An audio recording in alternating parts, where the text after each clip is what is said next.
மாட்டிக்கோங்க. இல்லை இப்படி மாட்டிக்கோங்க. பேசு. பயிற்சி தாம்மா முக்கியம் அப்படின்னு சொல்லுவார். அப்போ பார்த்துக்கோங்க, எனக்கு இன்றைக்கி இந்த நிலையில் நான் நல்லா இருக்கேன். மாஸ்டருக்கு கோடான கோடி நன்றி.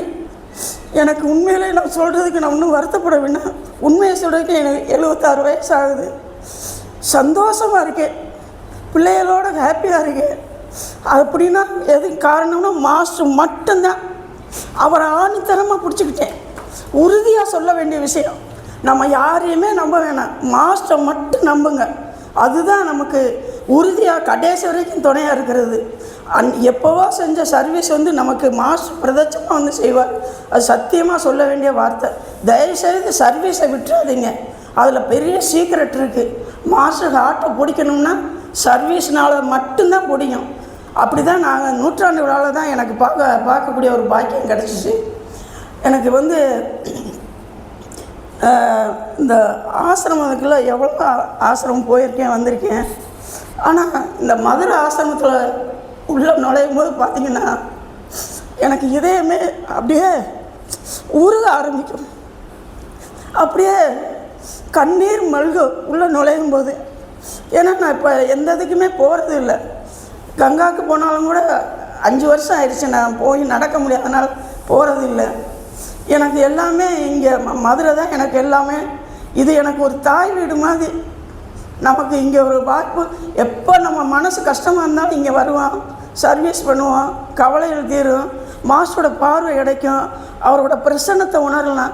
இந்த மதுரை ஆசனம் லேசாக நினைக்காதீங்க. இன்றைக்கி நாளும் சரி, அன்னைக்கு நாளும் சரி தான். மாஸ்டர் இங்கே திறப்பு விழா கொண்டாடும் போது ஃபாரின் அபியாசியை பூரா வந்தாங்க. பார்த்துட்டு இதுங்க எத்தனையோ நாங்கள் ஆசிரமெலாம் போயிருக்கோம், ஆனால் இங்கே இருக்க அந்த அட்மாஸ்பியர் எங்கேயுமே இல்லை, வெரி குட் அப்படின்னு சொல்லிட்டு போயிட்டு வராங்க. அந்த அளவில் இங்கே இருக்குது. இங்கே நம்ம இருக்கிறத சூழலை கெடாமல் மட்டும் பார்த்துக்குவோம். இங்கே வீட்டு கதை, வெளிக்கதை, அந்த கதை, கட்சி கதை, அதெல்லாம் தயவுசெய்து பேசாதீங்க. நம்ம நல்லா செய்யாட்டி பரவாயில்ல, கெட்டது செய்யாமல் இருக்கணும், அவ்வளோதான். ஒரு பாயிண்ட் எனக்கு இந்த ஆசிரமத்தில் இன்றைக்கும் எனக்கு அப்படியே இதயமே உருகிரும். பார்த்துக்கோங்க, மாஸ்டருக்கு நன்றி மேலே நன்றி சொல்லிக்கிட்டே இருப்பேன். எனக்கு மாஸ்டர் கோடிக்கணக்கில் செஞ்சுருக்கார், கொஞ்சம் நஞ்சம் இல்லை. எல்லாரும் மாஸ்டர் செஞ்சதுக்கப்புறம் தான் அவருக்கு சர்வீஸ் பண்ணுவாங்க. ஆனால் எனக்கு மாஸ்டர் முதவே எல்லாமே செஞ்சு முடித்து அந்த சர்வீஸ் அவர் செஞ்சதுக்கு நான் என்ன செய்ய போகிறேன், என்ன குருதட்சணையாக கொடுக்க போகிறேன்னு எனக்கு தெரியலையே அப்படின்னு சொல்லிட்டு நான் எப்போவுமே யோசிச்சுக்கிட்டே இருப்பேன். ஒரு தடவை அந்த மாஸ்டர் நம்ம 10 வருஷம் ஆச்சு, ஒரு தடவை பேசிகிட்டு இருந்தோம் சென்னையில். இப்போ 10 வருஷம் ஆச்சு, நான் 20 வருஷம் ஆச்சு, 30 வருஷம் ஆச்சு அப்படின்னு நீங்களாம் நினச்சிக்கிட்டு இருக்கீங்க.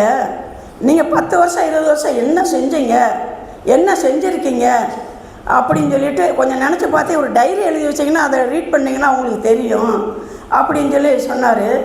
அப்போ சொல்லும்போது அந்த ஓல்டு அபியாசி நீ அபியாசின்றதெல்லாம் கிடையாது, ரொம்ப ப்ரௌடாக இருக்காதீங்க.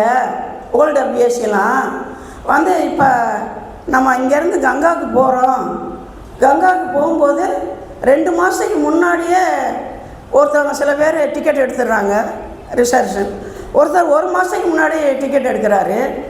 அப்போ ஒருத்தர் சில பேர் ட்ரெயின் பெறப்பட ஒரு 5 நிமிஷங்கும் போது டிக்கெட் எடுத்துகிட்டு வேகமாக போகிறாங்க, வேகமாக ஓடி போய் ஏறிடுறாங்க. அப்போ அந்த ட்ரெயின் பெறப்பட்டு அதே டயத்துக்கு காலையில் 7:30க்குன்னா எல்லா பேருமே அதே ட்ரெயினில் போய் இறங்குறாங்க. சில பேர் போய் ஏறினோன்னு மேலே போய் ஏறி படுத்துடுவேன். சில பேர் இந்த சைடில் பியூட்டிலாம் பார்த்துக்கிட்டு இயற்கை காட்சிகளை பார்த்துக்கிட்டே போவேன்.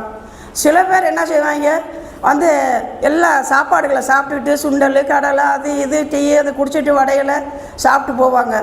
ஒரு சிலர் மட்டும் என்ன செய்வாங்கன்னா மாஸ்டரோட புக்குகளை படிச்சுட்டு அப்புறம் தியானம் பண்ணிக்கிட்டே போயிடுவாங்க. கடைசியில் எல்லாருமே அங்கே போய் தான் இறங்குறாங்க.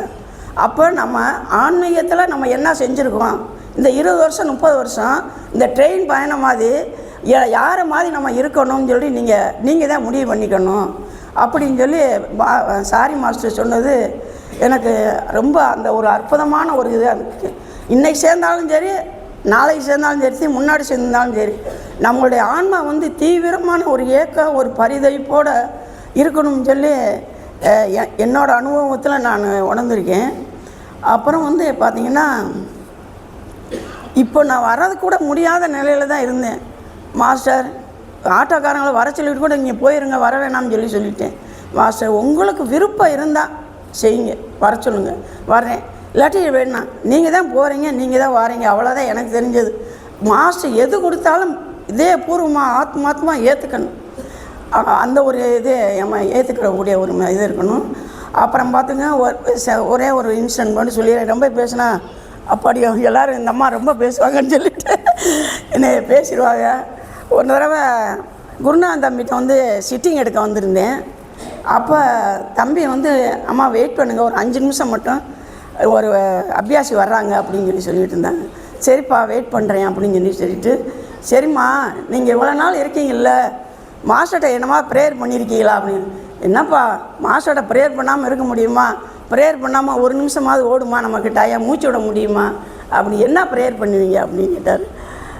தம்பி, மாஸ்டர் வந்து சாதாரணமானவர் இல்லை. அவர் வந்து எனக்கு வந்து, நான் குப்புற படுத்திருந்தேன், என்னால் நிமிர்ந்து நிற்க முடியாமல் கிடந்தேன். என்னை அடி அடித்து என்னை நிமித்தி வச்சு எனக்கு கோடிக்கணக்கில் செஞ்சுருக்காங்க. அதுக்கு நான் கைமாற என்ன செய்ய போகிறேன்னு தெரியல. நான் வந்து கொஞ்ச நாள் தான் எனக்கே ஒரு ஃப்ரீடம் கிடச்சிச்சு, ஒரு சர்வீஸ் என்னத்தையோ நானும் பார்க்கல. அது மாஸ்டர் தான் வருவார் போவார், அவர் தான் செய்கிறாரு. நம்ம ஓடுவோம் ஆடுவோம் பாடுவோம், என்னத்தையே பாத்திரத்தை விளக்குவோம் கூட்டுவோம் பெருக்குவோம். அதுவும் அவரோட விருப்பம் இருந்தால் தான் அந்த விளக்கமாரையும் கையில் எடுக்க முடியும்.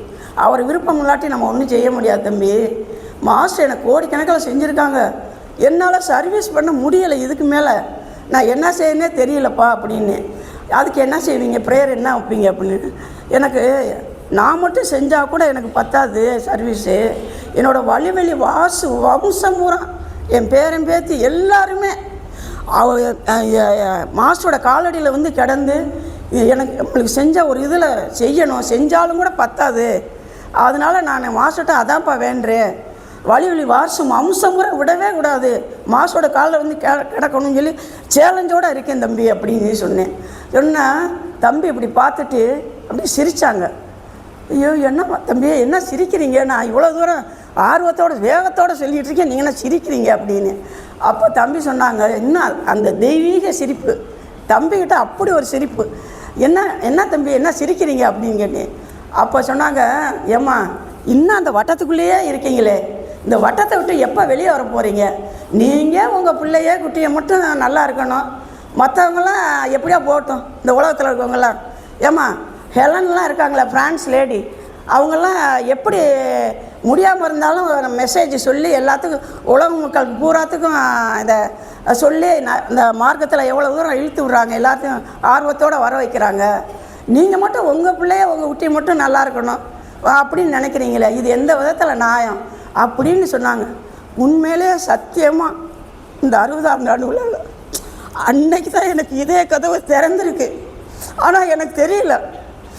அப்போ தம்பியே என்னை மன்னிச்சிருங்கப்பா, எனக்கு தெரியலையே, நான் இப்படி கேட்கணும்னு ப்ரேயர் பண்ணுற கூட எனக்கு தெரியலையே, நான் ப்ரேயர் பண்ணுறதுக்கு இன்றைக்கி நீங்கள் சொல்ல வந்தாப்பா எனக்கே தெரியுது அப்படின்னு சொல்லி இப்போ ஒரு 10 வருஷம் ஆகுது. தம்பி நீங்கள் இன்னுமே என் பிள்ளைய மட்டும் பிள்ளை எல்லாம் பேரம்பேத்தி கிடையாது, உலக மக்கள் பூராமே பேரம்பேத்தி தான் பிள்ளைய தான், அவங்களுக்காண்டி நான் கண்டிப்பாக ப்ரேயர் பண்ணுவேன்.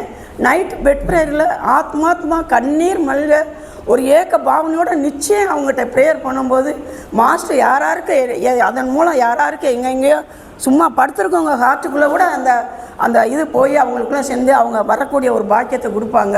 நான் விடமாட்டேன், நான் மாஸ்டர் மனசார நான் வேண்டுவேன், மாஸ்டர் கண்டிப்பாக கொடுப்பாங்க அப்படின்னு சொல்லிட்டு தம்பிகிட்ட சொன்னேன். அப்புறம் சரிம்மா அப்படின்னு சொல்லிட்டாங்க. இது வந்து எனக்கு வாழ்க்கையில் மறக்க முடியாத சம்பவம். இதுக்கு வேறு என்ன சொல்லணும்னு எனக்கு தெரியல. இது மட்டும்தான் எனக்கு வந்து நமக்கு வந்து மாஸ்டர் கோடிக்கணக்கில் செய்கிறாங்கப்பா. ஒரு தாய் வந்து பிள்ளைக்காண்டி பாடுபடுறா, அந்த பிள்ளை தாய் நல்லா இருக்கணும்னு நினச்சாதான் அந்த தாய் நல்லா இருந்து மேற்கொண்டு அந்த பிள்ளைகளுக்கு எல்லாத்துக்கும் நல்லது கெட்டது எல்லாமே பார்ப்பாங்க. அது மாதிரி நம்ம மாஸ்டர் நல்லா இருந்தால் தான் நம்ம நல்லா இருக்க முடியும். சத்தியமாக சொல்கிறேன். அதை வந்து நம்ம வந்து சும்மா கடனைக்கு சொல்லக்கூடாது. மாஸ்டர் நல்லா இருக்கணும், நீண்ட ஆயுஷணும். நம்மளுக்கு எப்போ முடியுதோ, காலையோ மத்தியானமோ நைட்டோ, ஆத்மாத்மா ரிலாக்ஸாக உட்காந்து மாஸ்டரோட ஹார்ட்டும் நம்ம ஹார்ட்டும் ஒன்றாகிற மாதிரி பேசும்போது அவர் ஹார்ட்டுக்குள்ளே நம்ம போய் அவர் நம்ம ஹார்ட்டுக்குள்ளே வந்து அந்த இதயபூர்வமாக, மாஸ்டர் நீங்கள் நீண்ட ஆயுளோடு இருக்கணும், நல்ல ஆரோக்கியமாக இருக்கணும், பரிபூர்ண உடல் ஆரோக்கியமாக இருக்கணும், நல்ல ஹாப்பியாக இருக்கணும், நீங்கள் நல்லா மகிழ்ச்சியாக இருந்தால் தான் நாங்கள் நல்லா இருக்க முடியும், மேலும் நீங்கள் நல்ல நிலைமையில் இருக்கணும், நீங்கள் நல்ல நிலைமையில் இருந்தால் தான் எங்களை பார்ப்பீங்க அப்படின்ட்டு உங்களுடைய ஆன்மீக பயணமெல்லாம் வெற்றிகரமாக இருக்கணும். இறைவா, பரம்பொருளே, என் தெய்வமே, 4 மாஸ்டருடைய வம்சங்க பூரா நல்லா இருக்கணும், நீண்ட ஆயுளோடு இருக்கணும், நல்ல ஆரோக்கியமாக இருக்கணும் அப்படின்னு சொல்லி மனசார ஆத்மாத்மா ப்ரேயர் பண்ணிக்கிறோம். இது வந்து 78 வந்து நினைக்கிறேன் மாஸ்டர் பாபுஜி மாஸ்டர் வந்து எழுதியிருக்காங்க. இந்த மாதிரி மாஸ்டருக்காண்டி ப்ரேயர் பண்ணுங்கள். அது ப்ரேயர் பண்ணும்போது நீங்கள் மற்ற இடத்துல இந்த முருகன் காளியத்தை அந்த மாதிரி எப்படியோ ஒரு சாமிகிட்டலாம் நீங்கள் வேண்டியதில்லை, ப்ரேயர் பண்ண வேண்டியதில்லை. டைரெக்டாக மாஸ்டர்கிட்டையே ப்ரேயர் பண்ணுங்கள். அது கண்டிப்பாக மாஸ்டருக்கு போய் சேரும். அதன் மூலம் நம்மளுக்கு அவர் நல்ல ஆயுசோடு இருப்பாங்க, அவங்க நல்லா இருப்பாங்க, நம்மளுக்கு என்ன செய்யணுமோ என்ன செய்வாங்க. இப்போ எனக்கெல்லாம் பார்த்தீங்கன்னா மாஸ்டர் உண்மையிலே சொல்கிறதுக்கு என்ன, பொய் சொல்லக்கூடாது, ஆனால் சொல்கிறனால என்னன்னு எனக்கு புரியவும் இல்லை. வந்து எப்போ வேணும், என்ன வேணும், எப்போ வேணும், எவ்வளோ வேணும், ஆனால் மாஸ்டர் நீங்கள் என்ன கொடுக்குறீங்களோ கொடுங்க, நான் வாங்கிக்கிறேன். ஏன்னா மாஸ்டர்கிட்ட கேட்டு கேட்டு நிறைய அடி வாங்கிட்டு அவர் காலடியிலே போய் விழுகிறது. அதனால் நான் இப்போ ஒரு 20 வருஷமாக மாஸ்டர்கிட்ட கேட்குறதே கிடையாது. மாஸ்டர் நீங்கள் என்ன சொல்கிறீங்களோ நான் கேட்டுக்கிறேன் அப்படின்னு சொல்லி நான் அது மாதிரி நடந்துக்கிறது. மாஸ்டர்கிட்ட எதுவும் கேட்க போக மாட்டேன்.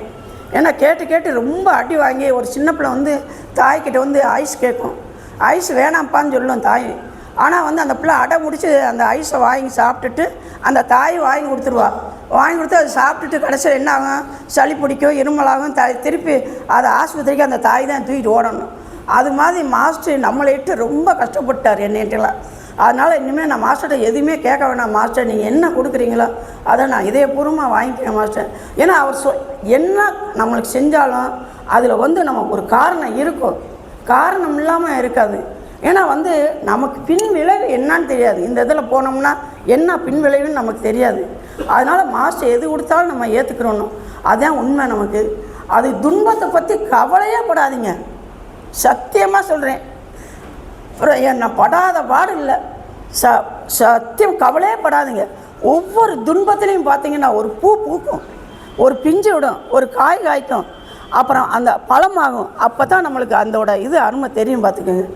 அது தயவுசெய்து நான் எல்லாத்தையும் அதுதான் மனசாட்சியோட பயிற்சியை மட்டும் விடாமல் செஞ்சுருங்க, தீவிரமாக செய்யுங்க, உண்மையாக செய்யுங்க, ஆர்வத்தோடு எழுந்திரிச்சு செய்யுங்க. அதுதான் நான் விரும்புகிறேன், அதை தான் மாஸ்டர் விரும்புகிறாரு. சும்மா சளிப்போடு போய் நாம் என்னடா பயிற்சி பண்ண வேண்டியது இருக்கே அப்படின்னு நினைக்காதீங்க. நீங்கள் உண்மையாக நேர்மையாக நீங்கள் வாழ்ந்தீங்கன்னா மாஸ்டர் நமக்கு அவர் உண்மையாக இருப்பாங்க, நேர்மையாக இருப்பாங்க. அது நீங்கள் அனுபவித்து பார்த்தா தான்ப்பா தெரியும். நான் அதை சொல்கிறேன். நான் அந்த மாஸ்டர் வந்து சொல்லும் போது 3 எம் வச்சுக்கோங்கன்ட்டார். மாஸ்டர், மிஷின், மெத்தட், இந்த 3 மட்டும் தயவுசெய்து இதை வச்சுக்கிட்டாவே நீங்கள் எங்கேயோ மாஸ்டர் உங்களை கூப்பிட்டு போயிடுவார். நம்ம எல்லாத்தையுமே எனக்கு தெரிஞ்ச அளவில் எனக்கு அப்படி இப்படிலாம் சார் மாதிரிலாம் எனக்கு பேச தெரியாது. சார் அப்படி இப்படிலாம் பேசுவாங்க, அதெல்லாம் எனக்கு ஒன்றும் பேச தெரியாது. புக்கு நிறையா படிங்க ப்ளீஸ். தயவுசெய்து நீங்கள் புக்கு படித்தீங்கன்னா தான் அதோட விவரத்தை நீங்கள் தெரிஞ்சு அந்த ஃபாலோ பண்ண முடியும். பயிற்சி முறையில் அந்த நம்ம என்னென்ன மாஸ்டர் சொல்லியிருக்காங்களோ அதெல்லாம் நம்ம ஃபாலோ பண்ண முடியும். அடுத்து வந்து முக்கியமாக நான் நினச்சது வந்து டொனேஷன் வந்து நம்ம இதில் ஒரு பங்கு தான் நம்மளுக்கு கொடுக்க சொல்கிறாரு. நம்ம உழைப்பில் ஒரு பங்கை தான் கொடுக்க சொல்கிறாங்க. ஏன்னா மாஸ்டரோட கருணையால் எனக்கு பழனிப்பன் சார் தான் எனக்கு இந்த டொனேஷனை பற்றி எனக்கு பழகி விட்டதும், பழனிசாமி சார் அதை கடைப்பிடிக்க வச்சது எனக்கு அதெல்லாம் மறக்கவே முடியாது. ஒவ்வொரு ப்ரெசப்டரும் ஒவ்வொரு விதமான ஒரு நிலையிலேருந்து நம்மளுக்கு இது பண்ணாங்க. அப்புறம் டொனேஷன் வந்து அப்போல்லாம் எனக்கு கொடுக்கவே முடியாது, ரொம்ப கஷ்டம். எங்கள் வீட்டில் ரொம்ப அடிபடி பார்த்துக்கோங்க. அப்போ என்ன செய்வேன், 4 நாட்டுனா தான் கொடுப்பாரு. அதை ஒரு உண்டியலில் போட்டு வச்சு அப்படியே ஒரு மூலையில் தெரியாமல் பீரோல் கடியில் வச்சு எப்போயோ ஒரு சமயம் தான் நான் போக முடியும், அதுக்கு மேலே போக முடியாது. ஒரு தடவை எல்லோரும் ஷாஜான்பூர் போகல அப்படியே எடுத்துக்கொண்டு நம்ம தஸ்மா சமையாட்ட தான் கொடுத்து, சார் ஐயா இதை அங்கே அனுப்பிச்சுடுங்க, ஒரு அன்னதானத்துக்காக ஆகும் அப்படின்னு சொல்லி அவர்கிட்ட கொடுத்துட்டேன். அப்புறம் சாரு டொனேஷனை பற்றி பேசினாங்க, பிரகாஷ் சார். அவங்க அருமையாக பேசினாங்க. எனக்கு அது வரைக்கும் முன்னாடி எனக்கு தெரியவே இல்லை. இப்போ ஷாஜான்பூருக்கு போகும்போது அவங்க இதில் டொனேஷனை கொடுங்க, டொனேஷனை கொடுத்தா நம்மளுக்கு ரொம்ப நல்லது, டொனேஷன் மூலம் நமக்கு ஆன்மீக பரிணாம வளர்ச்சி அடையும், சம்ஸ்காரங்கள்லாம் நீங்கும் அப்படின்னு சொல்லி ஒரு டாப்பிக்கில் பேசியிருந்தாங்க. அப்போ தான் எனக்கு இதே உருவ ஆரம்பிச்சிருச்சு. இப்போ 35 லட்சமாக 35 கோடி அந்த ஷாஜான்பூர் செலவுக்கு ஆயிருக்கு. ஆனால் இன்னும் அவ்வளோக்கு வரல. இது மெடிக்கல் கேம்ப் இப்படி இருக்குது, அது இப்படி இருக்குது, லைப்ரரி இப்படி இருக்குது, இது அக்காமடேஷன் இருக்குது அப்படிங்கிறது இன்னும் நமக்கு பணம் வந்தால் தான் நல்லதுன்னு சொல்லி ஒரு இதில் டிவியில் யதார்த்தமாக ஆன் பண்ணும்போது பார்த்து, அப்பா மாஸ்டர் எனக்கு என்ன முடியுமோ எனக்கு தெரியலையே, நான் எப்படி கொடுப்பேன், அதுவும் கொடுக்கறதுக்கு ஒரு வாய்ப்பை கொடுத்தாரு. மாஸ்டருக்கு நன்றி, சாருக்கு நன்றி, ரொம்ப ரொம்ப நன்றி. அப்புறம் வந்து பார்த்துக்கோங்க, சாரு ராம்நாத் சார், சிவகங்கை ராம்நாத் சார் இந்த டொனேஷனை பற்றி ரொம்ப ஆழமாக சொல்லியிருக்காங்க. ஒரு நம்ம இறைக்கிற கிணறு தாம்மா ஊறும், தண்ணி ஊறும், கொடுக்க கொடுக்க குறையாதுமா, அல்ல குறையாது, சந்தனம் தேய்க்க தேய்க்க மணக்கும் அப்படின்னு சொல்லி கொடுக்குறவங்க கை உயர்வாகும், வாங்குறவ கை தாழ்மையாக இருக்கும். அப்போ நம்ம கொடுக்கும்போது நல்ல உயர்வாக வந்துடுவோம் அப்படின்னு சொல்லி அவங்க டொனேஷனை பற்றி ரொம்ப அருமையாக பேசுனாங்க. அப்போ நம்ம கொடுக்கும்போது சம்ஸ்காரங்கள்லாம் அடித்து போயிடும். நமக்கு எந்தெந்த வழியிலையோ சர்வீஸில் அடித்து போகும், விட்டுறாதீங்க, அவ்வளோதான் நான் சொல்லுவேன். சர்வீஸை விட்டுறாதீங்க. நான் ஆணித்தரமாக மாசோட ஹார்ட்டை பிடிக்கணும்னு நினச்சிங்கன்னா சர்வீஸ்னால் மட்டும்தான் பிடிக்கும். பயிற்சியை விட்டுறாதீங்க. பயிற்சியை நீங்கள் விட்டீங்கன்னா கடவுள் நாளை கூட காப்பாற்ற முடியாதுன்னு சொல்லிட்டார் மாஸ்டர் சாரி மாஸ்டர் ஒரு தடவை. அதனால் பயிற்சி ஆர்வத்தோடு, வேகத்தோடு, ஒரு தாகத்தோடு, ஒரு முனைப்போடு செய்யுங்க. கண்டிப்பாக மாஸ்டர் பிரதட்சமாக வந்து இறங்கி நம்மளுக்கு செயல்படுவாங்க. இதுக்கு மேலே நான் பேசுனா அப்புறம் போர் அடிச்சு போயிடும். வச்சிடுறேன். Thank you very much. Thank you sir. Sir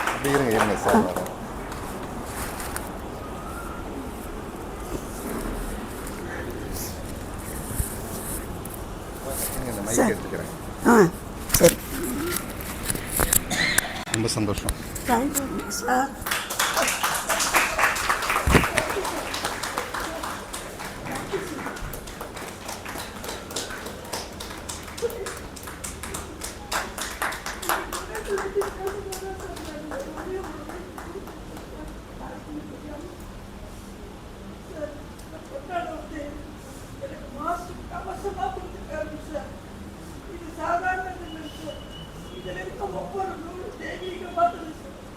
எனக்கு பாதுகாப்பு அவசியமாக இருக்கிறாங்க.